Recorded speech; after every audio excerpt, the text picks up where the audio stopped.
جمال مصطفیٰ یا نظر باقی گلیوں. بسم اللہ الرحمن الرحیم.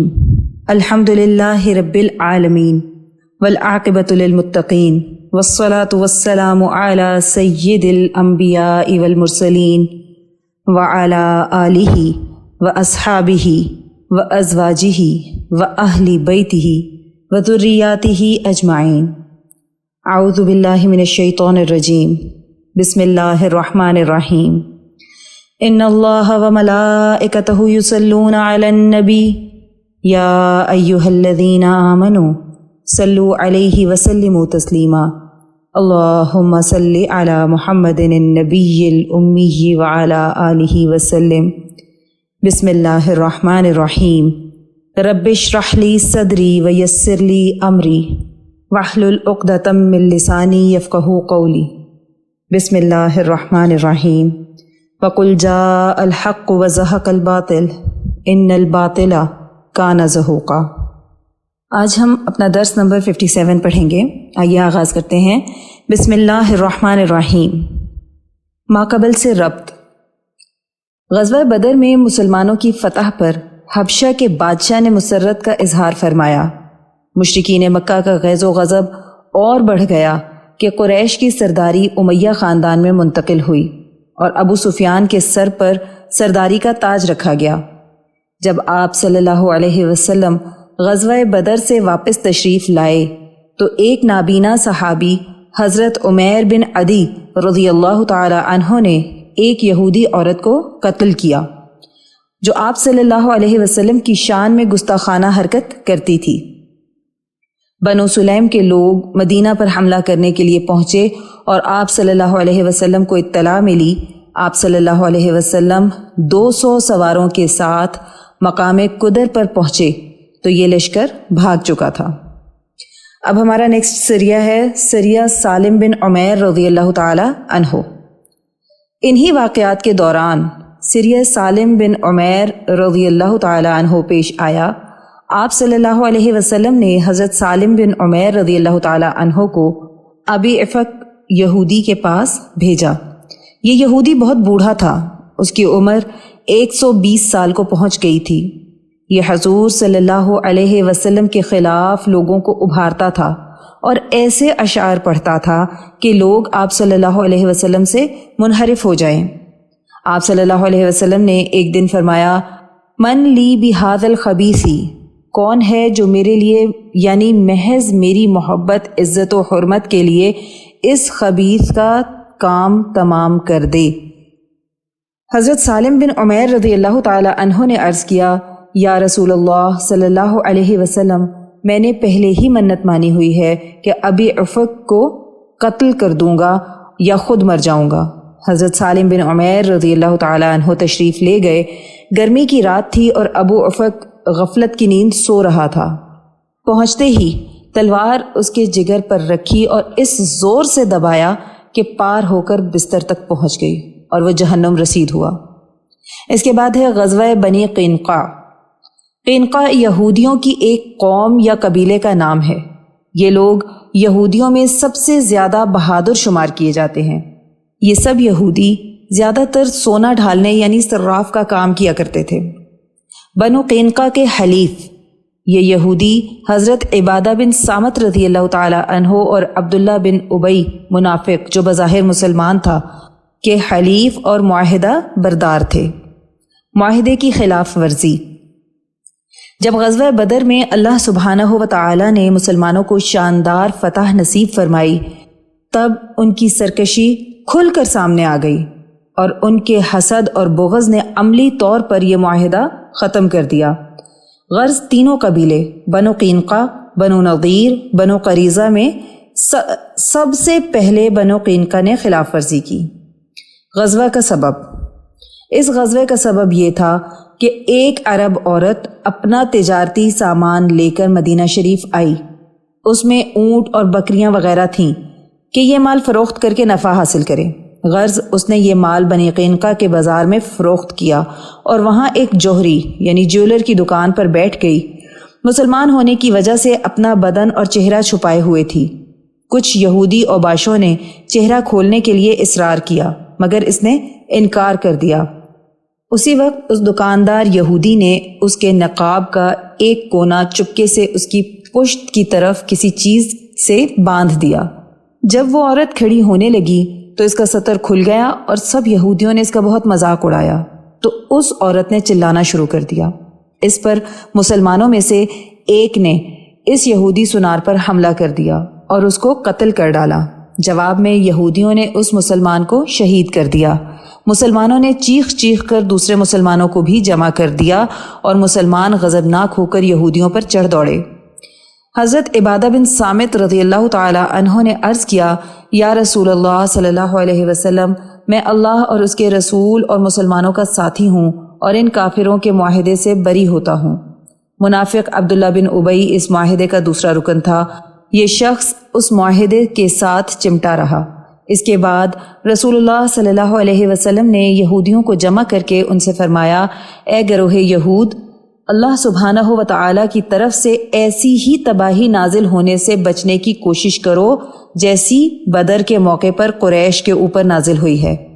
اس لیے مسلمان ہو جاؤ، کیونکہ تم جانتے ہو کہ میں اللہ کا بھیجا ہوا رسول ہوں، اور اس حقیقت کو تم اپنی کتاب توریت میں درج پاتے ہو، اور اس عہد کو بھی جانتے ہو جو اللہ نے تم سے لیا تھا۔ یہودیوں نے جواب میں کہا، اے محمد صلی اللہ علیہ وسلم، آپ شاید یہ سمجھتے ہیں کہ ہم بھی آپ کی قوم والوں کی طرح ہی ہیں۔ اس دھوکے میں نہ رہیے، کیونکہ اب تک آپ کو ایسی ہی قوموں سے سابقہ پڑا ہے جو جنگ اور اس کے طریقے نہیں جانتے، لہٰذا آپ نے انہیں آسانی سے شکست دے دی۔ لیکن خدا کی قسم، اگر آپ نے ہم سے جنگ کی تو آپ کو پتہ چل جائے گا کہ کیسے بہادروں سے پالا پڑا ہے۔ اسی موقع پر آیت مبارکہ نازل ہوئی، قُل لِّلَّذِينَ كَفَرُوا سَتُغْلَبُونَ وَتُحْشَرُونَ إِلَىٰ جَهَنَّمَ وَبِئْسَ الْمِہَادُ قَدْ كَانَ لَكُمْ آیَةٌ فِي فِئَتَيْنِ الْتَقَتَا۔ سورہ آل عمران کی آیت نمبر 12 اور 13، اور اس کا ترجمہ ہے، آپ صلی اللہ علیہ وسلم ان کفر کرنے والوں سے فرما دیجئے کہ ان قریب تم مسلمانوں کے ہاتھوں مغلوب کیے جاؤ گے اور آخرت میں جہنم کی طرف جمع کر کے لے جائے جاؤ گے، اور وہ جہنم برا ٹھکانہ ہے۔ دو جماعتیں جو مقابل ہوئیں، بے شک اس میں تمہارے لیے نشانی تھی، یعنی رسول اللہ صلی اللہ علیہ وسلم کے بدری صحابہ رضی اللہ عنہم اور قریش۔ قولہ تعالی، فئۃ تقاتل فی سبیل اللہ واخری کافرۃ یرونہم مثلیہم رأی العین۔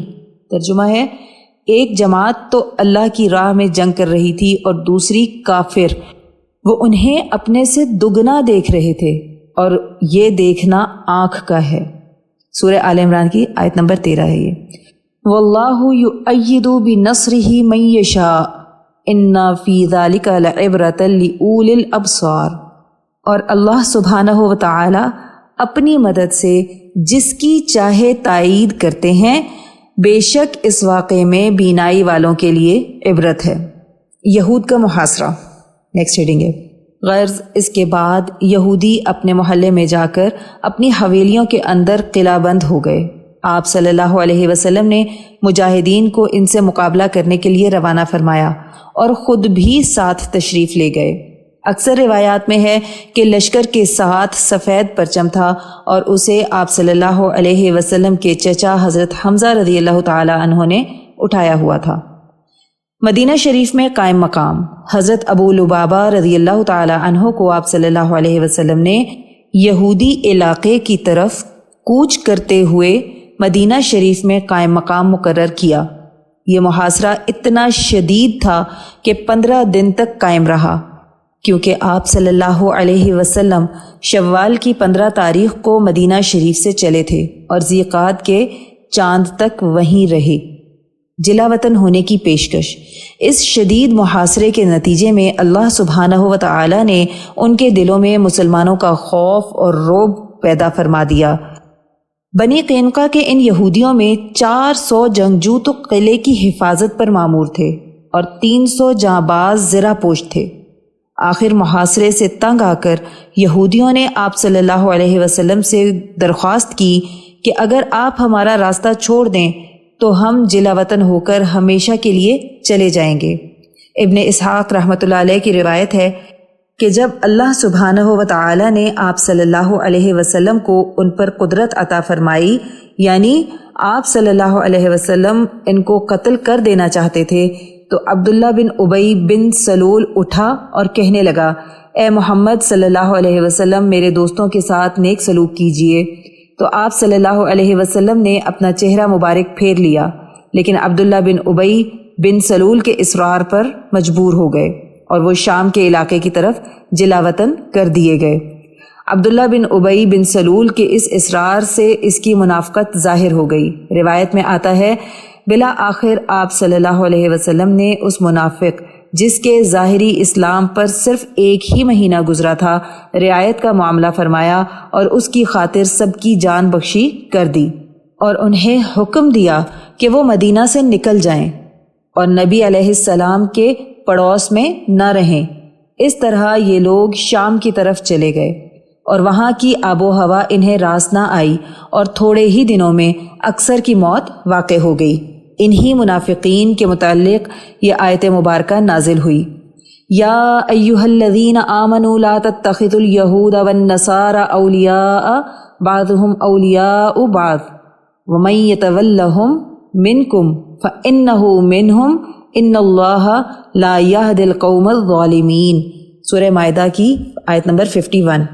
ترجمہ اس کا یہ ہے، اے ایمان والو، یہودیوں اور نصارہ کو دوست نہ بناؤ، ان میں سے بعض کے دوست ہیں، اور تم میں سے جو شخص ان سے دوستی رکھے گا وہ انہی میں شمار ہوگا، بے شک اللہ ظالم قوم کو سیدھی راہ نہیں دکھاتے۔ مال غنیمت کی تقسیم۔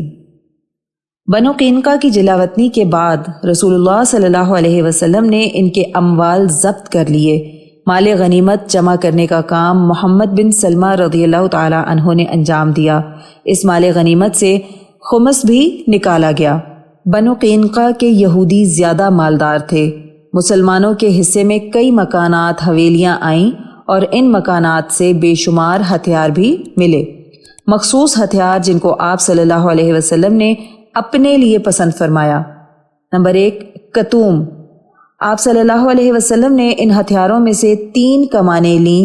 ان میں سے ایک کمان کو کتوم کہا جاتا ہے۔ اس کمان کی خوبی یہ تھی کہ جب اس سے تیر چلایا جاتا تھا تو بالکل آواز پیدا نہیں ہوتی تھی۔ اسی کمان سے آپ صلی اللہ علیہ وسلم نے غزوہ احد میں تیر اندازی فرمائی اور تیر اندازی کے وقت چنگاریاں نکلتی تھیں۔ نمبر 2، روحا۔ دوسری کمان کا نام روحا تھا۔ اور نمبر 3، بیضا۔ تیسری کمان کا نام بیضا تھا۔ نمبر 4، سعدیہ۔ یہ ایک زرہ تھی۔ کہا جاتا ہے کہ یہ زرہ حضرت داؤد علیہ السلام کی تھی۔ جب انہوں نے جالوت کو قتل کیا تھا تب یہ زرہ پہنے ہوئے تھے۔ نمبر 5، فضہ۔ دوسری زرہ کا نام فضہ تھا۔ اس کے علاوہ آپ صلی اللہ علیہ وسلم نے 3 نیزے اور 3 تلواریں بھی پسند فرمائیں۔ آج بس یہیں تک پڑھیں گے انشاءاللہ۔ غزوہ سویق ہم کل اپنے درس میں پڑھیں گے۔ آئیے دعا کر لیتے ہیں۔ اللہم صلی علی محمد النبی الامی وعلی آلہ وسلم۔ اے اللہ، ہماری اس کاوش کو قبول فرمائیں اور اس کو ہماری بخشش کا ذریعہ بنا دیں۔ یا اللہ، اس کو قیامت تک امت کے لیے ہدایت اور عشق نبی صلی اللہ علیہ وسلم کا ذریعہ بنا دیں۔ اے اللہ، جو کچھ پڑھا سنا اس کا ثواب نبی کریم صلی اللہ علیہ وسلم کو تحفتاً، ہدیتاً، نذرانتاً، محبتاً، عقیدتاً پیش کرتے ہیں، قبول و منظور فرمائیں۔ نبی کریم صلی اللہ علیہ وسلم کی برکت سے اس کا ثواب تمام انبیاء کرام، خلفائے راشدین، امہات المؤمنین، اہل بیت اطہار، صحابہ کرام، صحابیات، بزرگان دین، اولیاء اللہ، شہداء، صدیقین، صالحین، مؤمنین، مؤمنات، مسلمین، مسلمات کو پیش کرتے ہیں۔ الہی قبول فرمائیں۔ الہی اس کا ثواب سلسلہ قاسمیہ، عزیزیہ، نقشبندیہ کے تمام بزرگان، بالخصوص شیخ الاولیاء حضرت مولانا مہر محمد صاحب رحمۃ اللہ علیہ، شیخ الحدیث حضرت مولانا عبد الحکیم صاحب رحمۃ اللہ علیہ، اور شیخ الاسلام حضرت مولانا محمد عبدالعلیم قاسمی صاحب رحمۃ اللہ علیہ کو پہنچا دیں اور ہمارے بزرگان کے درجات کو اور بھی زیادہ بلند فرما دیں۔ یا اللہ ہمارے مرشد گرامی حضرت شیخ عزیز القاسمی حکیمی مہروی نقشبندی مجددی دامت برکاتہم العالیہ پر اپنا خاص فضل اور خانقاہ اور مدرسے پر اپنا خصوصی کرم فرما دیں اور انہیں امت کے لیے ہدایت و شفا کا ذریعہ بنا دیں۔ آمین بحرمت سید المرسلین صلی اللہ علیہ وسلم۔ سبحان ربک رب العزت عما یصفون وسلام علی المرسلین والحمد للہ رب العالمین۔